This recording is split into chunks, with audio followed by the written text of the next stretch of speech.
It is a black rock.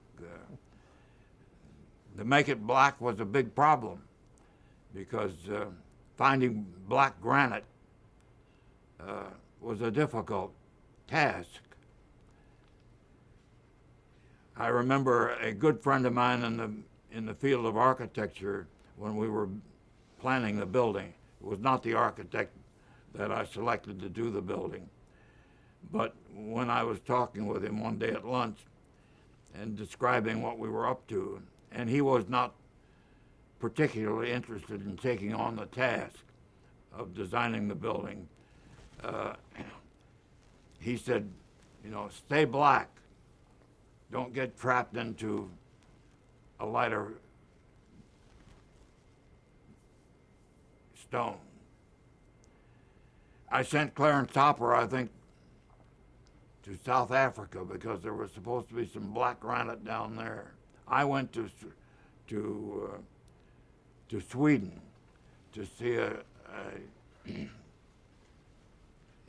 granite supplier to see what their granite looked like.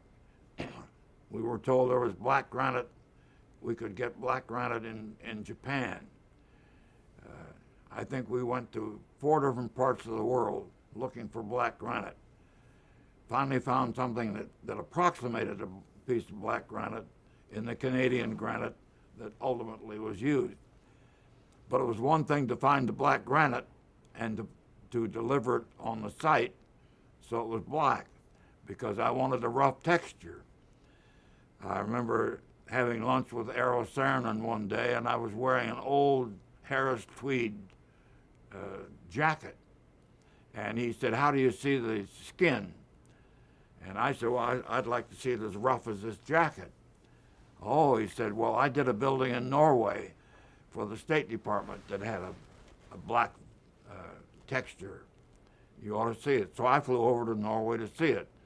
Out of the question, wasn't what I wanted at all. It was a mosaic. It was made up of pieces of granite. But we settled on the Canadian granite. And then in order to get the texture we wanted, we had to apply severe heat to the surface to fleck the stone of the granite off the surface. That gave us the rough texture, but it came out as white as your shirt. And that was taking it in the wrong direction. Then the problem was how to get that rough surface black. And we had a lot of problems trying to figure out that, along with, I think the name of the company was Swenson in Vermont, the granite supplier. Everybody else had glass boxes with green glass. Lever House was green glass on Park Avenue. There was a lot of glass on 6th Avenue. I wanted a stone surface, a granite surface. I wanted it rough, and I wanted it as black as I could get it.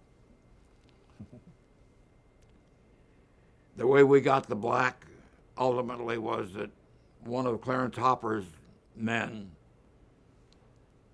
his name escapes me now, said, "Gee, maybe we ought to treat this granite the way the engine makers do in Connecticut on airplane engines. Those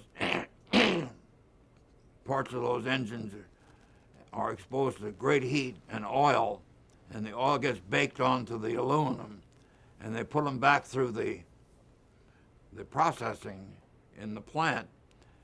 The oil is taken off, and it's a nice shiny piece of aluminum when it's finished. If we did that with the granite, it might get back to black." So on a Sunday morning, by special arrangement, we took several slabs of granite to the, I've forgotten the name of the company in Hartford, and we ran it through their processing, and we got the blackness we wanted.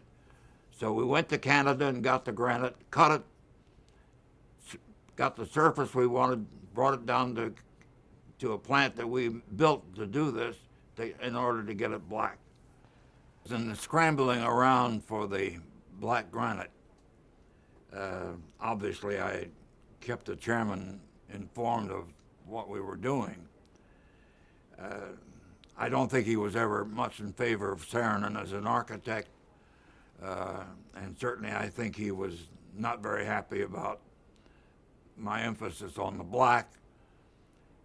He thought it was associated with death. Were we talking about Bill Paley at this point? Yes. One morning he came into my office and he said, "Babe's got an idea about the material for the building." And I said, "Great, what is it?" "Why don't we do pink granite?" Now in those days, I had a 3-man design committee, of which I was a member, Adrian was a member, and Bill Golden was a member. And if we had questions of design where either divisions or the architect and the client didn't agree, we sort of sat down and talked about it. So when Paley said, he was standing in front of my desk, said, "It would be great to have pink granite," I picked up the phone and said, "I'm going to call Bill Golden and get his reaction." And I told Bill exactly what had happened and what did he think. And I'm not going to repeat it for the camera here, but I didn't repeat it for Paley because I pressed the phone practically through my head because Golden wanted no part of pink granite. I never talked to Adrian about it, but it was a tough time to get the black granite. It was not a tough time; it was difficult.